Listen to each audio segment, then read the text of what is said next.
Hey everybody, this is Dr. Kyle with Ice Clinics bringing you your next tip for Tuesday. The subject I want to talk about today relates to our pelvis and specifically our sacrum area. But just as a reminder, one of the reasons I want to discuss it is because chiropractors tend to see pregnant patients very often. And those pregnant patients obviously go through different phases of their pregnancy where a lot of the dynamic of the pelvis and their low back is changing.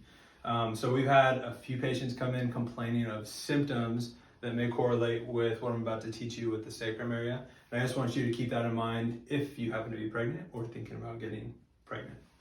So an interesting thing about the sacrum bone in general is it is actually a triangle shape. If you can picture one corner here, and then one down here, yet it has 4 articulations, or 5 if you want to get technical, with the bones around it. Basically, an articulation is a joint. So you can see up here, this is a really important one we call our lumbosacral junction. So there's a joint right there and a joint right there where those 2 bones meet up. Then you have what are called your sacroiliac joints, which is this space in there where these 2 bones meet up. You have them on either side. And these guys are very often common pain generators. And then down here at the bottom, you have a junction where your tailbone, so your coccyx down here, meets up with your sacrum. Now, what's also interesting is I have a triangle shape, 4 articulations, 5, and this bone moves in what we call a nutation pattern. So it can move forward and backwards, kind of pivoting like this. It has also a dynamic where it can shift like this, and it also has a dynamic where it can shift like that. So if you consider in a 3-dimensional plane, that's lots of potential ways that this sacrum bone can become imbalanced or shifted and can really alter the structures of not just one side of the sacrum bone, like glute, piriformis, sciatic nerve, but it can also play into what's going on the opposite side as well.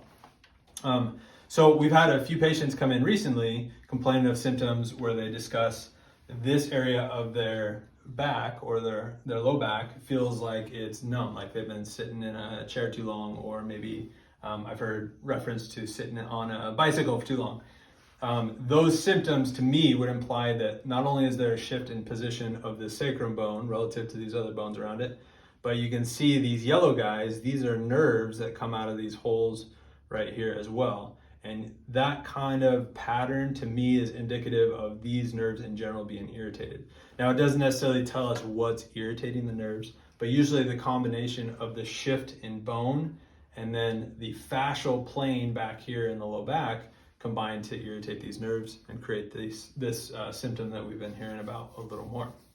So to understand this dynamic and to better balance yourself out, I have a quick little tip that I'll show you 2 particular movements.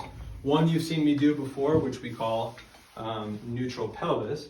And basically what I want you to do is try and tilt your backside to where you're sticking out your tail feather, and then curl it in just the opposite direction. So basically what you're trying to do is stick your tailbone all the way out like this, and then you're trying to curl it underneath your legs. All that dynamic is supposed to occur primarily at the pelvis and low back. So you shouldn't see a big arch in your back. You shouldn't see a big curl this way. The other way you can balance out your pelvis is by lifting your hips side to side. So you hike your hip on one side, hike your hip on the other.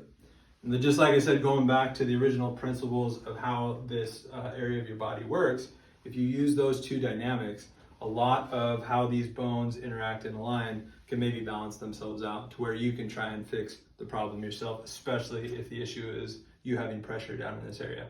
And then obviously, if that doesn't work its way out, chiropractors are very skilled at finding these imbalances and trying to restore the balance there, which takes the symptom and the dysfunction away.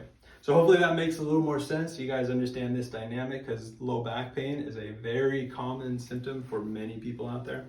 And if those movements don't do the trick for you, please think about giving us a call and see if we can help. Again, my name is Dr. Kyle with Ice Clinics, and thanks for watching.